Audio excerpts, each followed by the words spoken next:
This is crazy. When I heard Nick say that last night, Paul, I didn't think it was real. I thought it was a troll job. I had to look up the author. I saw it was with AL.com, and I realized it was legit because I didn't think Nick Saban would come out of pocket quite that much. We've all enjoyed his commentary over the years on topics and the rants, but when I saw that in print, I said, no way. It's so unusual for him. It's so unusual in this sport, and I'm sure Greg Sankey's going to step in at some point if he hadn't already. Well, hold on a second, Billy. This is not the first time. You know this better than I do, that this has gone on. This happened in February. Yeah, so it's round two first, and it started with Lane and now Nick. So to me, if I'm Jimbo Fisher, whatever anyone wants to think about A&M, no one's mind is going to change no matter what Jimbo says. I could sit here and tell you, Paul, I know for a fact there's 11 true freshmen from that class on campus. One of them has an NIL deal. They've been here for almost 4 months.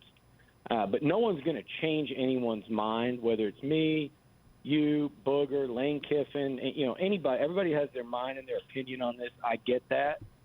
But if I'm Jimbo Fisher today, I think what he did, Paul, was it has the potential to be a defining moment for Texas A&M football, and kind of like this point where I think he could galvanize that program. And he needed to do that. You can't just sit back. And I know people say, man, this keeps coming up.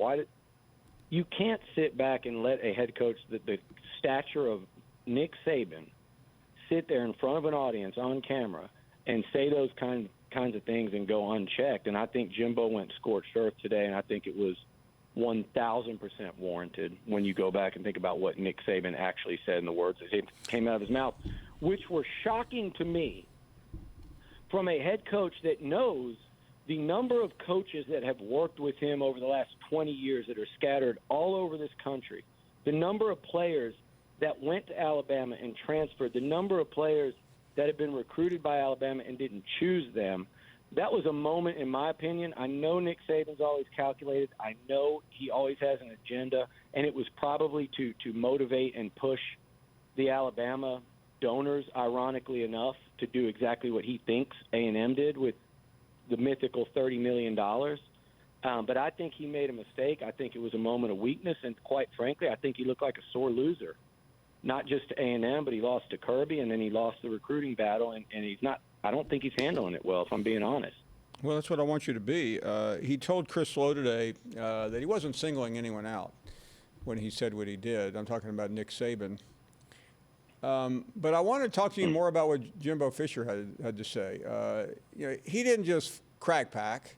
He didn't go clown show. He got about as personal as I've ever heard him. You may know him a lot better than I do. I'm sure you do. But he just didn't go after someone in a joking manner. He essentially tore down the walls to the Nick Saban kingdom and said, look inside, and you're not going to like what you see. Can you expound on that for us?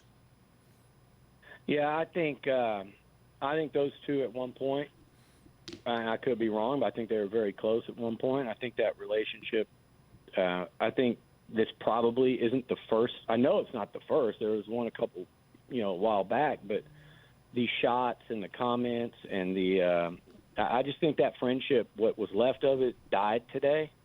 And it was very personal. I think Jimbo, just like Nick is, and just like you are to get where you are, everyone's so hyper competitive. And I think college football coaches and basketball coaches and coaches in general are at the apex of that in some instances. And I think, what Nick Saban did, I think that was intensely personal, number one, because he found it so offensive to him and his players, his program, the parents of the kids. And number two, I think it was just offensive to him. And think about somebody that they used to work together. They were that close. They won championships together. Yeah, but Billy, hold on a second. It's one thing to have a dispute. Coaches get into that all the time. Yeah.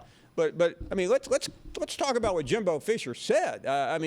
He took Nick Saban apart, and I know a lot of critics can come back and say, well, let's leave this for the field. But he was talking. This was very personal. I was stunned by it. What I would say to that would be, what on God's green earth would Nick Saban have expected? with saying that in front of that audience. He did single A&M out. He literally said they bought their whole team, and then followed it up by saying Alabama didn't buy a player one. So just the unmitigated gall to sit there and say that. Like, I don't think Jimbo Fisher would say anything negative about Nick Saban. I think you could probably – I don't know when he has.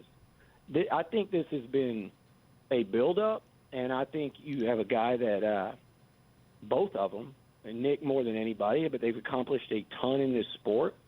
And Nick Saban, he called that out. I mean, there's no other way about it. Like, none of this happened. Well, let me add some more context. Saban is saying late today in an interview on Sirius that he didn't mean, he apologized for singling anyone out, and he went on to say, "I wasn't saying anybody did anything illegal. I didn't say that."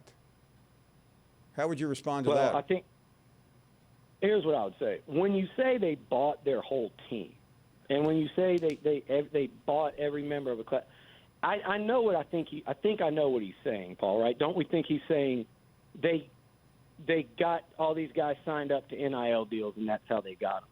But he is saying it's illegal, because if that's the reason you got them, that is illegal. Is signing them to deals and getting them to agree to deals and stuff before you sign them. That is, so he did accuse it of that. And like I said, I mean, a lot of people don't want to deal with facts in this thing because the story just kind of took on a life of its own. You got Lane over there retweeting it from Oxford, and it's all fun and games. But I'm just telling you from someone that's sitting here from a factual standpoint, I know 1 of 11 freshmen that have been here 4 months have deals. Thanks for watching ESPN on YouTube. For live streaming, sports, and premium content, subscribe to ESPN+.